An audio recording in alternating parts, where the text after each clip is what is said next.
Vijayawada university మంచి భవిష్యత్తు కోసం తెలుగు విద్యార్థులు ఇష్టపడే యూనివర్సిటీ. కాల్ 9059052378 9059052379. మనం ఈ విజువల్ చూడగానే ఫస్ట్ అసలు కన్ఫ్యూజ్ అవుతాం. ఏంటిది ఇట్లా ఉంది, ఏమైనా హ్యాంగ్ చేసుకున్నాడా అని అన్నట్టుగా మనకు అది కనిపిస్తుంది.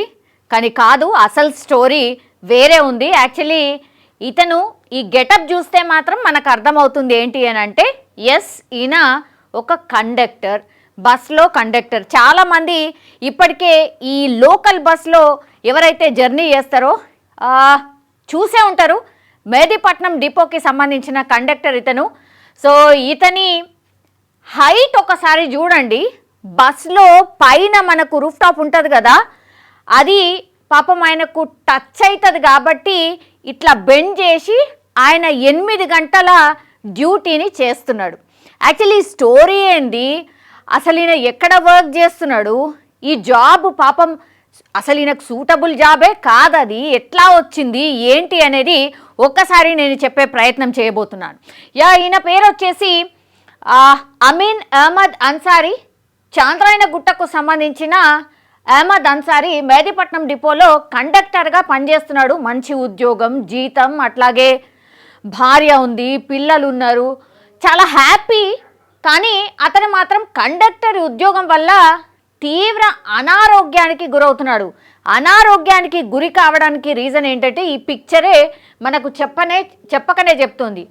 అంటే ఉద్యోగ ఒత్తిడో పై అధికారుల వేధింపులో కాదు, యాక్చువల్లీ అతని ఎత్తు ఈయనకు ప్రాబ్లంగా మారిపోయింది. అహ్మద్ తన ఎత్తు కారణంగా తీవ్ర ఇబ్బందులు పడుతున్నాడు.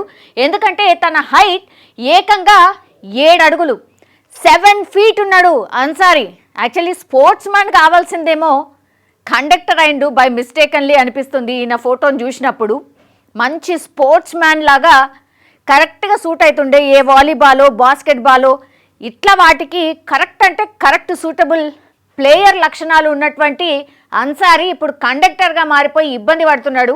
బస్సులో నిల్చోడానికి ఉండే ఎత్తు కేవలం 6 అడుగులు మాత్రమే. బస్సు రూఫ్ టాప్ కేవలం 6 ఫీట్ మాత్రమే ఉంటుంది. కానీ ఆయన ఎత్తు వచ్చేసి 7 ఫీట్ 7 అడుగులు ఉన్నాడు. దీంతో ఇదే ఆయనకు ప్రాబ్లం అయిపోయింది. అహ్మద్ నిల్చుంటే బస్సు పైకప్పు అతని తలకు తగలడమే కాకుండా మెడ వంచి మరీ నడవాల్సిన పరిస్థితి ఉంటుంది. దీంతో అతను మెడ వెన్ను నొప్పితో తరచూ అనారోగ్యానికి గురవుతున్నాడు. యాక్చువల్లీ కండక్టర్ అంటేనే అందరూ ప్రయాణికులు ఎక్కుతూ ఉంటారు. సో టికెట్ ఇవ్వాల్సి ఉంటుంది. పోనీ టికెట్ ఇచ్చిన తర్వాత బయట నిల్చుందామంటే మనకు తెలుసు కదా ఫుట్బోర్డ్ మీద ఎట్లా జర్నీ చేస్తారో. పోనీ ముందడికి వచ్చి నిల్చుందామంటే మొత్తం లేడీస్ ఉంటారు.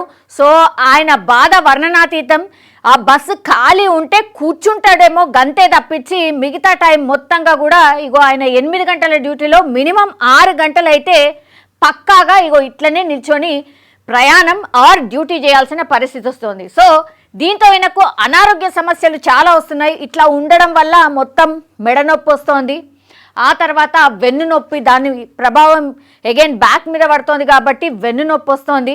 సో జీతం ఏం సంపాదిస్తుండో కానీ హాస్పిటల్ ఖర్చులే మొత్తంగా అయిపోతున్నాయట.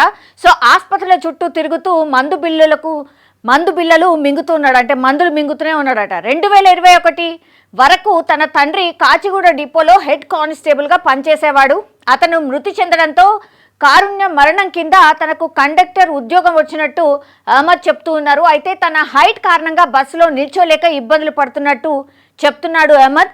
ప్రతిరోజు 5 ట్రిప్పులకు గాను దాదాపు 10 గంటల పాటు నిల్చోవాల్సి వస్తోంది. దీంతో మెడ వెన్ను నొప్పి, నిద్రలేమి సమస్యతో ఆసుపత్రుల చుట్టూ తిరగాల్సి వస్తోందని ఆవేదన చెందుతున్నాడు. అతని పరిస్థితి చూసిన ప్రయాణికులంతా అయ్యో ఎంత కష్టం వచ్చింది అంటూ సానుభూతి చూపుతున్నారు. ఆర్టీసీలోనే అతనికి మరేదైనా ఉద్యోగం ఇస్తే బాగుంటుందని అభిప్రాయపడుతున్నారు. సో జనరల్లీ ఇప్పుడు ఈ మెహదీపట్నం డిపో కాబట్టి మెహదీపట్నం డిపో నుంచి ఏవైతే బస్సెస్ వెళ్తూ ఉంటాయో డిఫరెంట్ డ్యూటీస్ ఉంటాయి కాబట్టి ఆ బస్సులలో చాలామంది నాకు తెలిసి అన్సారీని చూసే ఉంటారు. అయ్యో పాపం అంటూ నీకు ఎంత కష్టం వచ్చింది, అయ్యో బాబు నీకు తల మీద ఇట్లా తాకుతున్నదా అని చాలామంది అడిగే ఉంటారు. ప్లీజ్ ఇట్లా ఎవరైనా అన్సారీని లైవ్లో చూసుంటే ఆర్ కండక్టర్గా మీరు టికెట్ తీసుకొని ఉంటే కింద కామెంట్ అయితే డెఫినెట్లీ చేయండి. ఎస్ అన్సారీని మేము చూసాం, అన్సారీ దగ్గర టికెట్ తీసుకున్నామని డెఫినెట్లీ కామెంట్ చేయండి. అయితే ఈ కష్టం చూసిన తర్వాత అండ్ ఈ వార్త బయటకు వచ్చిన తర్వాత రాష్ట్ర సర్కారు కూడా స్పందించింది. ఇది very very good news. Actually క్విక్గా రెస్పాన్స్ అయింది రాష్ట్ర సర్కార్ అనొచ్చు. ఎందుకంటే ఇప్పుడున్న రోజుల్లో ప్రభుత్వ ఉద్యోగం దొరకడమే చాలా కష్టం. ఎందుకంటే విపరీతమైన పోటీ ఉంది, అసలు ఉద్యోగాలు రావడం కూడా చాలా చాలా కష్టం అయిపోయింది. సో ఎందుకంటే ఎత్తుగా ఉండడమే దీనికి ఈయనకు వచ్చినటువంటి ఇబ్బంది. ఉద్యోగం వదలలేకపోతున్నాడు, కానీ నరకం అనుభవిస్తున్నాడు. ఏ వ్యక్తికి కష్టాలు ఎల్లకాలం ఉండవు అంటారు కదా, అన్సారీ విషయంలోనే అది జరిగిందనొచ్చు. ఈ వ్యవహారంపై ప్రభుత్వం దృష్టి సారించింది. అట్లాగే ఆర్టీసీ మంత్రి పొన్నం ప్రభాకర్ స్పందించిండు. ఈ ఫోటోలో కనిపిస్తున్న వ్యక్తి పేరు వచ్చేసి అహ్మద్ అన్సారీ అని, ఆర్టీసీలో పనిచేస్తున్నాడని, మేదిపట్నం డిపోలో విధులు నిర్వహిస్తున్నాడని, చంద్రాయణగుట్ట షాహీన్ నగర్లో నివాసం ఉంటున్నాడని, ఆయన తండ్రి కాచిగూడ డిపోలో హెడ్ కానిస్టేబుల్గా పనిచేస్తే అనారోగ్యంతో చనిపోయిన తర్వాత 4 ఏళ్ల కిందట ఈయనకు ఉద్యోగం వచ్చినట్టుగా ఇప్పుడు రాష్ట్ర సర్కార్కి అట్లాగే మంత్రి పొన్నం ప్రభాకర్కి తెలిసిన తర్వాత కారుణ్య నియామకం కింద ఇంటర్ పూర్తి చేసిన అన్సారీకి కండక్టర్ ఉద్యోగం వచ్చింది. ఇక్కడి వరకు బాగానే ఉంది, కానీ అన్సారీకి అసలు సమస్య ఎత్తు. కాబట్టి బస్సులో రోజు సగటున 5 ట్రిప్పుల్లో 8 గంటలు నిల్చుంటే ఆయనకు అనారోగ్య సమస్యలు వస్తున్నాయి. ఇగో బస్సు ఎత్తు ఎంత అనేదంటే 195 సెంటీమీటర్లు, అంటే 6 అడుగుల 4 అంగుళాలు బస్సు ఎత్తు ఉంటుంది. కానీ అన్సారీ ఎత్తు వచ్చేసి 214 సెంటీమీటర్లు.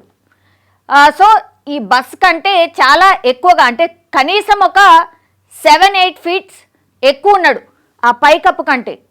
ఇదే ఆయన ఇబ్బంది అన్నమాట. పూర్తిగా ఆయనకు ఇట్లా కష్టాలు వస్తున్నాయి. అండ్ చాలా వరకు డాక్టర్స్ని కన్సల్ట్ చేస్తే డాక్టర్ ఏం చేస్తాడు పాపం, మరి ఆ డ్యూటీ వల్లనే నీకు ప్రాబ్లం బాబు, ఆ డ్యూటీ బంద్ చేసేయి, వేరేదేమన్నా చూసుకో అనే మాట చెప్తున్నారట. సో డాక్టర్స్ కూడా ఎన్ని మందులు మింగినా దానికి సొల్యూషనే లేదు. కాబట్టి అన్సారీ కష్టాలను గమనించిన ప్రయాణికులు చివరికి సోషల్ మీడియా వేదికగా ఈయన గురించి పెట్టిండ్రు.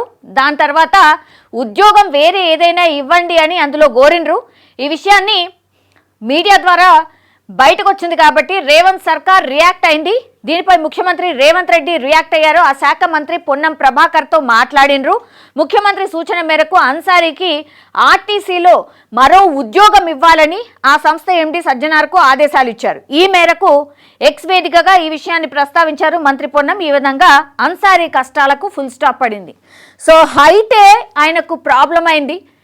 జనరల్లీ అయితే ప్రభుత్వ ఉద్యోగులు ప్రభుత్వ ఉద్యోగమే రావడం కష్టం. అట్లాంటిది కారుణ్య నియామకం కింద ఆయనకైతే వచ్చింది. సో వచ్చిన ఉద్యోగాన్ని ప్రసాదం లెక్క కళ్ళకైతే అద్దుకున్నాడు. కానీ ఆయన హైటే పాపం ఆయనకు ప్రాబ్లం ఇచ్చినా సరే, హాస్పిటల్కి వెళ్ళినా సరే, ఎన్ని మందులు మింగినా సరే దాన్ని అట్లాగే అంటి పెట్టుకుంటూ వాళ్ళ కుటుంబాన్ని పోషించుకున్నాడు. 4 ఏళ్ల సంధి ఆయన ఎవరినన్నా పోయిండో కలిసిండో, మరి వేరేదేమైనా ఇయ్యండి అని కోరిండో లేదో మనకైతే తెలియదు. బట్ సోషల్ మీడియా ఒక అందుకి కొన్ని మంచి పనులు కూడా చేస్తుంది అనడానికి ఎగ్జాంపులే ఈ స్టోరీ అనుకోవచ్చు. అన్సారీ ఇబ్బంది ఏదైనా తొలగించింది అంటే సోషల్ మీడియాని. సో ఒక్కసారి ఈయన ఫోటో పెట్టి ట్యాగ్ చేస్తూ ఇగో ఈయనకి ఇట్లా ప్రాబ్లం ఉంది, దయచేసి వేరేదేమైనా ఉద్యోగం ఇవ్వండి ఆర్టీసీలోనే అన్నప్పుడు వెంటనే ప్రభుత్వం దృష్టికి వెళ్ళడం, రేవంతే రియాక్ట్ అవ్వడం, సీఎం రేవంత్ రియాక్ట్ అవ్వడం, ఆ తర్వాత ఎండీ సజ్జనార్కి చెప్పడం, ఆ తర్వాత మరి ఆర్టీసీలోనే ఏం ఉద్యోగం వస్తుందో ఏంటో తెలియదు. బట్ ఆయన ప్రాబ్లంకి అయితే ఒక సొల్యూషన్ అయితే దొరికింది. నిజంగానే హ్యాపీ, వెరీ వెరీ హ్యాపీ అయి ఉంటాడు అన్సారీ కూడా, అన్సారీ కుటుంబం కూడా. ఎందుకంటే ఈ మందులు వేసుకునే బాధ తప్పింది, అట్లాగే ప్రభుత్వ ఉద్యోగిగానే ఉండబోతున్నాడు అనేసి ఆ హ్యాపీనెస్ అయితే డెఫినెట్లీ అలా ఫ్యామిలీ ఫీల్ అయి ఉంటుంది. సో ఎక్కడి నుంచి కష్టాల నుంచి స్టార్ట్ అయినా సరే ఎండ్ కార్డు మాత్రం మంచిగా పడింది అనుకోవచ్చు ఈ స్టోరీలో. సో అన్సారీ ఎవరైతే అన్సారీని చూశారో, అన్సారీ బస్సులో ఎవరైతే ట్రావెల్ చేసినారో వాళ్ళు కామెంట్ రూపంలో తెలియజేయాల్సిందిగా ఒక రిక్వెస్ట్. అట్లాగే ఈ స్టోరీ మీద మీ ఒపీనియన్ కూడా తెలియజేయండి.